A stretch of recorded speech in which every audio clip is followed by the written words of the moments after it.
13 दिसंबर 2001 की सुबह दिल्ली के लिए एक आम सुबह थी। रोज की तरह आज भी पार्लियामेंट में नेताओं की दलीलें चल रही थी। तमाम जर्नलिस्ट पार्लियामेंट के बाहर खड़े होकर देश में चल रहे मुद्दों को डिस्कस कर रहे थे। पार्लियामेंट की सिक्योरिटी भी ठंड में तेज धूप का मजा ले रही थी।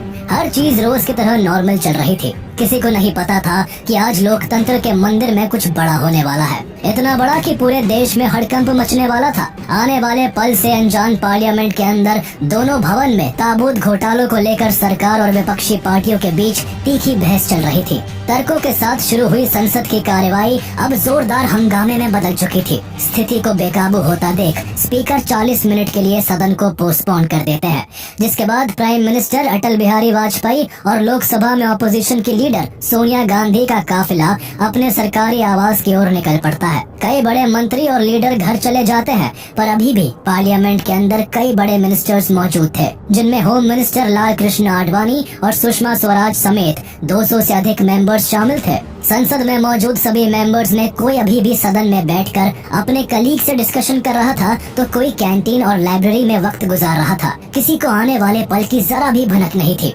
इन्हीं सबके बीच वाइस प्रेसिडेंट कृष्णकांत जी भी संसद को छोड़कर अपने सरकारी आवास की ओर निकलने के लिए तैयार थे। उनके इंतजार में बिल्डिंग के गेट के बाहर कई गाड़ियां लाइन से खड़ी थी। संसद के गार्ड्स की नजर वाइस प्रेसिडेंट कृष्णकांत जी की ओर थी, जो गेट नंबर 11 की ओर तेजी से बढ़ रहे थे। कृष्णकांत जी को आता देख सभी गार्ड्स अपनी अपनी पोजीशंस ले लेते हैं, लेकिन तभी 11:40 पर एक सफेद रंग की एम्बेसडर कार तेजी से पार्लियामेंट के अंदर आती हुई दिखाई देती है। वैसे तो किसी आम गाड़ी या इंसान का बिना परमिट पार्लियामेंट के अंदर आना मना है। पार्लियामेंट तक आने के लिए कई जगह चेक पॉइंट्स बने हुए हैं, लेकिन चालाकी और छल की मदद से गाड़ी आसानी से पार्लियामेंट की दहलीज को लांघ गई। इजी एंट्री के लिए गाड़ी के ऊपर लाल रंग की बत्ती लगी थी। साथ ही गाड़ी के विंडशील्ड पर होम मिनिस्ट्री का स्टिकर लगाकर वीआईपी एंट्री ली गई थी।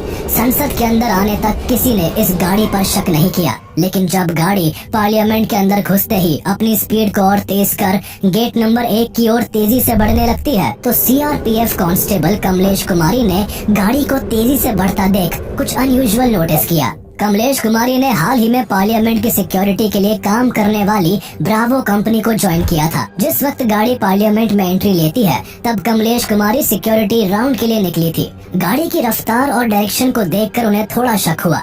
अपने शक को कंफर्म करने के लिए कमलेश कुमारी ने foreign watch and watch staff JP Yadav को गाड़ी को रोककर चेक करने को कहा, लेकिन गाड़ी इतनी रफ्तार में थी कि उसे रोक पाना मुश्किल था, जिस कारण कमलेश कुमारी गाड़ी को रोकने के लिए उसकी तरफ भागी और अपने आर्म्स को खोलकर उसे रोकने की कोशिश करने लगी। गाड़ी में बैठे आतंकियों को ये देखकर कुछ समझ नहीं आया और कंफ्यूजन में गाड़ी वाइस प्रेसिडेंट के कॉन्वॉय से टकरा गई। इस वक्त तक वाइस प्रेसिडेंट कृष्णकांत जी बाहर आते आते किसी काम की वजह से वापस पार्लियामेंट के अंदर चले गए थे। वाइस प्रेसिडेंट के कॉन्वॉय से टकराने के बाद गाड़ी पार्लियामेंट के ही एक गार्डन में जाकर रुक गई, जहां एक गार्डनर मौजूद था। खुद को बचाने के लिए वो वही पास में ही छुप गया, लेकिन गाड़ी में मौजूद आतंकियों ने उसे देख लिया था, जिस कारण वो जैसे ही गाड़ी से बाहर निकले, उन्होंने सबसे पहले कमलेश कुमारी और फिर गार्डनर देशराज को अपना निशाना बनाया। सभी टेररिस्ट के पास AK-47 राइफल्स, ग्रेनेड लॉन्चर्स और हैंडगन मौजूद थी। इनकी तैयारी से अनजान जेपी यादव भी उन्हें रोकने के लिए उनकी ओर बढ़े,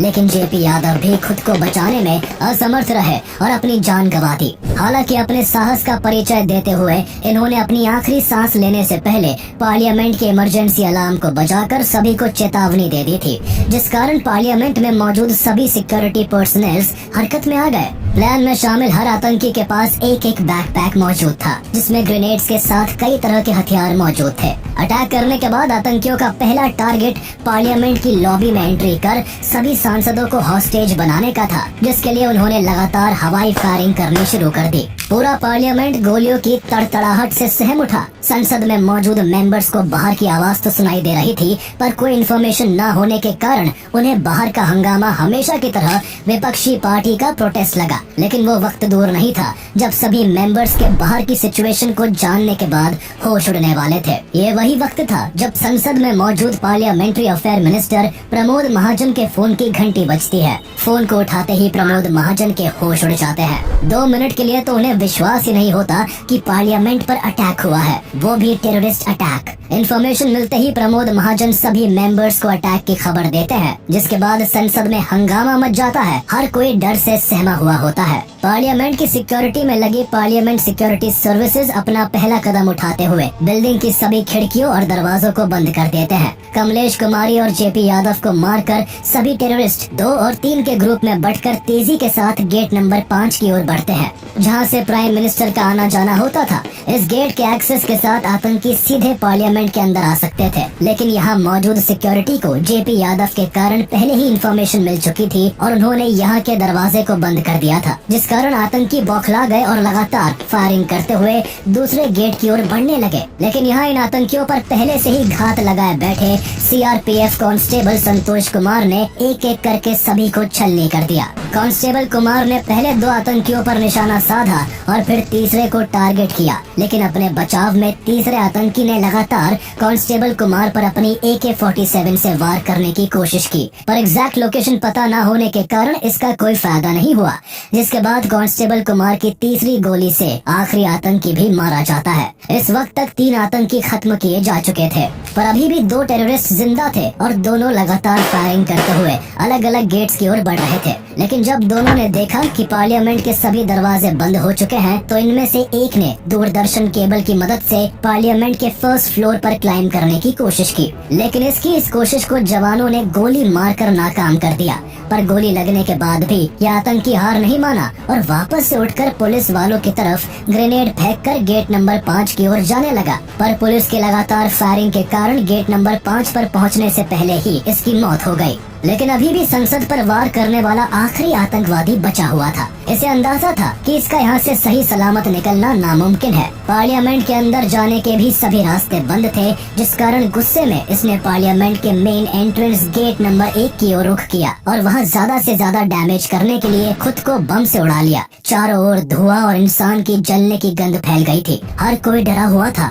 मीडिया हर खबर को लगातार टेलीकास्ट कर रही थी। मीडिया के भी कई लोगों को चोटें आई थी। 5वें आतंकी के मरने के बाद भी पुलिस और पार्लियामेंट सिक्योरिटी सर्विस की यूनिट अपनी अपनी पोजीशन से हिली नहीं। किसी को नहीं पता था कि असल में कितने आतंकवादियों ने हमला किया था। लेकिन जब लंबे वक्त तक सामने से कोई फायरिंग नहीं हुई तो पुलिस बाहर आई, जिसके बाद एम्बुलेंस की एक एक करके कई गाड़ियों ने पूरे पार्लियामेंट के आगे भीड़ लगा दी। पार्लियामेंट के एक एक कोने की चेकिंग की गई। मीडिया ने भी संसद के बाहर लाइव रिपोर्टिंग शुरू कर दी। हर तरफ खबरों में बस पार्लियामेंट हमले की ही बात चल रही थी। हमले के पूरे 3 घंटे बाद सभी पार्लियामेंट मेंबर्स को संसद से बाहर लाया गया। करीब 45 मिनट तक चले इस आतंकी हमले में संसद के सुरक्षा कर्मी और दिल्ली पुलिस ने अपने पूरे साहस के साथ आतंकियों के हमले का मुंह तोड़ जवाब दिया और 5 आतंकियों को मार गिराया। हालांकि आतंकियों का सामना करने में दिल्ली पुलिस के 6 ऑफिसर्स और पार्लियामेंट सिक्योरिटी सर्विस के 2 सुरक्षा कर्मी वीरता और साहस का एग्जाम्पल सेट करते हुए अपने प्राण देश के लिए न्यौछावर कर गए।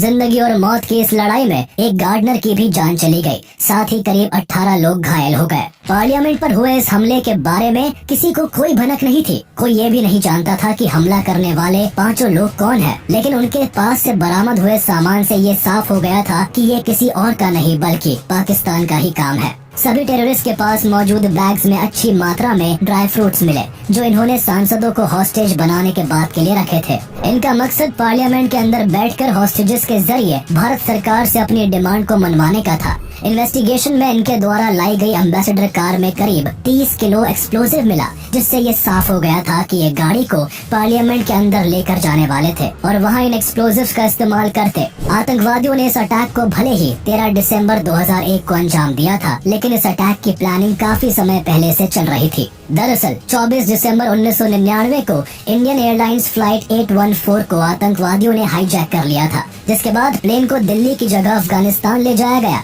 यहाँ आतंकियों ने भारत सरकार से नेगोशिएशन किया और आखिरी में हॉस्टेज को छुड़ाने के लिए भारत सरकार को 3 टेररिस्ट को रिलीज करना पड़ा। रिलीज किए गए 3 टेररिस्ट में एक मौलाना मसूद अजहर भी था। भारत की जेल से रिहा होने के बाद मसूद अजहर 2000 में जिहादिस्ट टेररिस्ट ग्रुप जैश ए मोहम्मद को बनाता है और भारत पर अटैक करने की प्लानिंग शुरू कर देता है। उसे कैसे भी करके भारत सरकार से बदला लेना था और इस बदले की आग में अजहर ने लोकतंत्र के मंदिर पार्लियामेंट पर अटैक करने का प्लान बनाया। हालांकि प्लान को बनाने के लिए सबसे पहले अजहर को कुछ लड़कों की जरूरत थी जो उसके नापाक इरादों को पूरा करने के काम आने वाले थे। अजहर कश्मीर के कुछ ऐसे लोगों की तलाश में था जो उसके इस मंसूबे को पूरा कर सके। अजहर ने इस मिलिटेंट ग्रुप को तैयार करने के लिए इंडियन एयरलाइंस फ्लाइट 814 के हाईजैकर्स में से एक मोहम्मद अलियास सनी अहमद काजी की मदद ली। अहमद काजी के साथ मिलकर 5 लड़कों का एक ग्रुप तैयार किया गया। इस ग्रुप में सभी वो लोग थे जो अजहर के मकसद को पूरा करने के लिए अपनी जान भी दे सकते थे।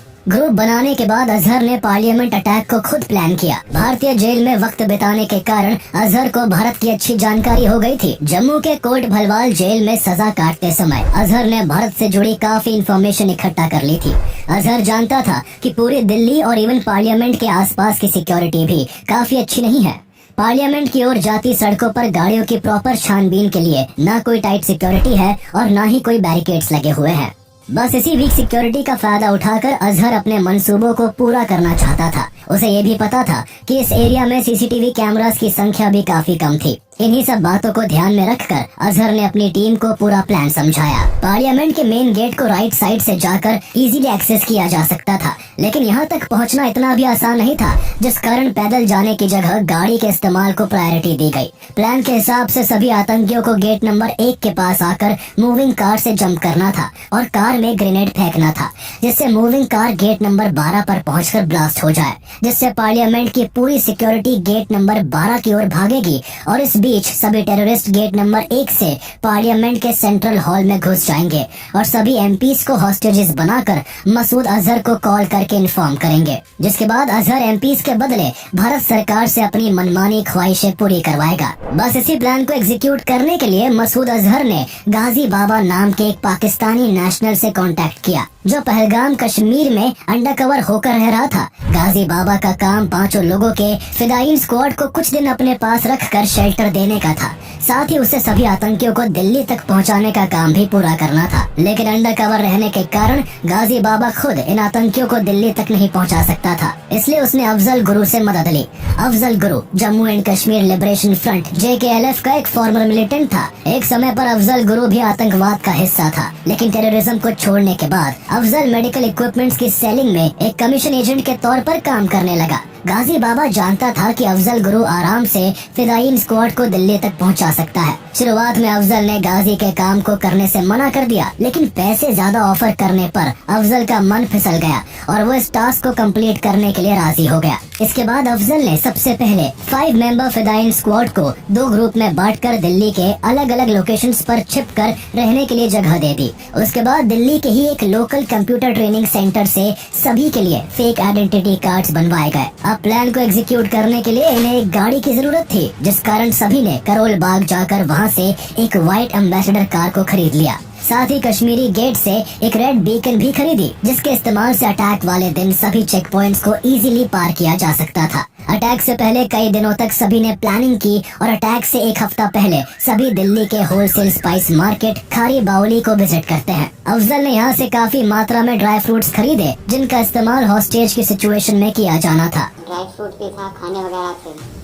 इसके बाद सभी ने ब्लैक मार्केट से कई केमिकल्स भी परचेज किए, जिसके इस्तेमाल से एक्सप्लोजिव्स बनाए जा सकते थे। पूरी प्रिपरेशन खत्म होने के बाद सभी अपना आखिरी मील लेने के लिए ओल्ड दिल्ली के एक फेमस रेस्टोरेंट को विजिट करते हैं, जहां सभी पेट भरकर मटन और कबाब खाते हैं। ये मील इनकी लाइफ का आखिरी मील भी हो सकता था, जिस कारण अफजल सभी को जितना मन करे उतना खाने को कहता है। बस इसी दिन के बाद सभी अपनी मौत को दावत देने के लिए 13 दिसंबर को फुल प्रिपरेशन के साथ पार्लियामेंट पर अटैक करने के लिए निकल जाते हैं। पर अफसोस, संसद को तबाह करने का इनका मकसद केवल मकसद ही बनकर रह जाता है। अटैक के बाद जहां एक तरफ पुलिस की इन्वेस्टिगेशन चल रही थी, लोग अरेस्ट हो रहे थे, तो वहीं दूसरी ओर भारत सरकार भी ईंट का जवाब पत्थर से देने के लिए तैयार हो रही थी। अपने देश पर ऐसा हमला होता देख भारत आखिर कैसे चुप बैठ सकता था। अटैक के कुछ समय बाद ही अटल बिहारी वाजपेयी लाइव आकर इस बात की अनाउंसमेंट करते हैं कि भारत के लिए आतंकवाद एक बड़ी चुनौती है और अगर दुश्मन हम पर वार करता है तो हम भी जवाब देने के लिए तैयार है। संसद भवन के बाहर आतंकवादियों की पड़ी हुई लाशें, उनका पाकिस्तानी होने का सत्य। मैं पहले भी कहा था और फिर दोहरा रहे हैं कि आतंकवाद का खात्मा हम अपने बल पर करेंगे। पीएम की इस शॉर्ट स्पीच के साथ ही होम मिनिस्टर एल.के. आडवाणी ने भी साफ शब्दों में कहा था कि भारतीय संसद को चोट पहुंचाने का काम पाकिस्तानी टेररिस्ट ऑर्गेनाइजेशन लश्कर-ए-तैयबा और जैश-ए-मोहम्मद ने एक साथ मिलकर किया है और ये ऑपरेशन पाकिस्तान की ISI के गाइडेंस में किया गया है। अटैक करने वाले पांचों टेररिस्ट पाकिस्तान के रहने वाले हैं। भारत इस अटैक को हल्के में नहीं लेगा और दुश्मन को मुंह तोड़ जवाब दिया जाएगा।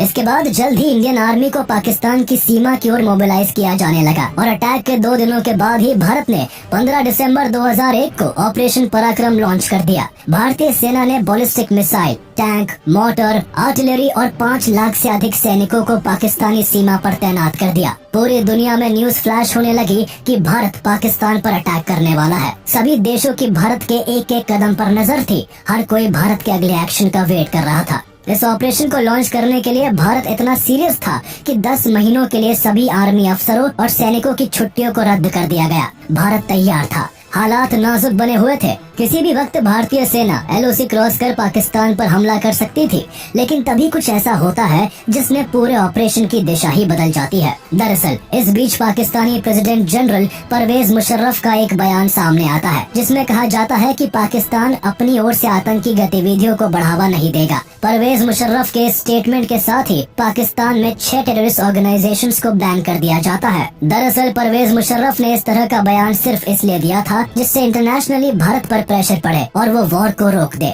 मुशर्रफ के बयान से ऐसा लगा जैसे वो भारत से वॉर नहीं बल्कि दोस्ती चाहता है, लेकिन आने वाले सालों में ये बात भी गलत साबित हुई। मुशर्रफ के स्टेटमेंट के बाद भारत पर वॉर को रोकने का प्रेशर बना हुआ था, जिस कारण वॉर की पूरी तैयारी होने के बाद भी पाकिस्तान की सोची समझी चाल के कारण भारत को वॉर रोकना पड़ा। जिसके बाद अटल बिहारी वाजपेयी ने एक स्टेटमेंट रिलीज करते हुए वॉर पर क्लैरिटी देते हुए कहा कि भारत पाकिस्तान पर कोई अटैक नहीं करेगा। पीएम के स्टेटमेंट के साथ ही सेना को अपना कदम रोकना पड़ा और फाइनली अक्टूबर 2002 में भारत की ओर से ऑपरेशन पराक्रम की समाप्ति की घोषणा की गई। इस ऑपरेशन के जरिए पाकिस्तान को इतना तो समझ में आ गया कि भारत आतंकवाद को न शरण देता है और न सहता है, फिर चाहे उसके लिए जंग ही क्यों न करनी पड़े। भारत ने पाकिस्तान पर अटैक तो नहीं किया, लेकिन भारत के लिए पार्लियामेंट अटैक में जिम्मेवार हर एक मुजरिम को सजा देना जरूरी था। भारत के पार्लियामेंट पर अटैक की खबर पूरी दुनिया में आग की तरह फैल चुकी थी। हमला बड़ा था, इसलिए इन्वेस्टिगेशन भी बड़े लेवल पर शुरू की गई। दिल्ली पुलिस इस घटना की डिटेल इन्वेस्टिगेशन शुरू करती है।